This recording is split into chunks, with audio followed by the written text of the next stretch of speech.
Today, of course, it's a completely different story, right? We've got hundreds of different ways that people can chat to each other, various chat sessions, whether it's in the gaming world, whether it's through the phones, through the mobile phone platforms, the various apps that are out there.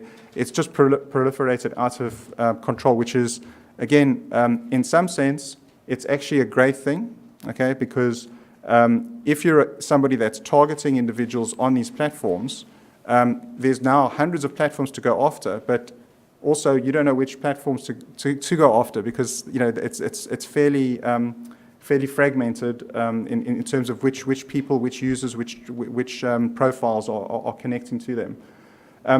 The other thing, with the minimal adoption rates at the time, again, there were very few people that were getting involved.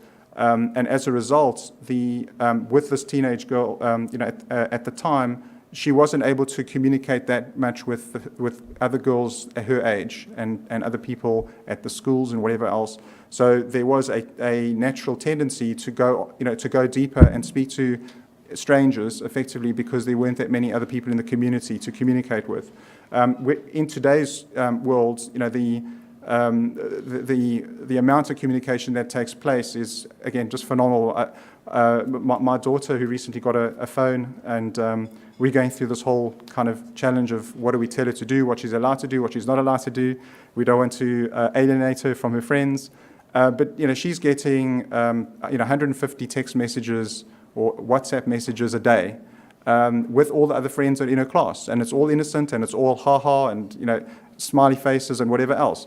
And I guess the great thing about it is that there's enough noise there to keep her busy. I don't believe that she's going to go off and start talking to some stranger, because there's enough communication out there. So that again is a really good thing, and perhaps will make it dilute some of the challenges that we face.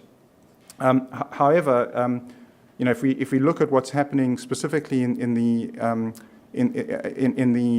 online grooming relating to political activities at the moment, a lot of that is taking advantage of the openness to get a message out, and Twitter feeds, for example, are often used by ISIS to get their name out and to start to open up this net of communication. And what is interesting is it starts out very wide, and the minute there's someone that's interested in communicating, they then go off into a private room and have a discussion there.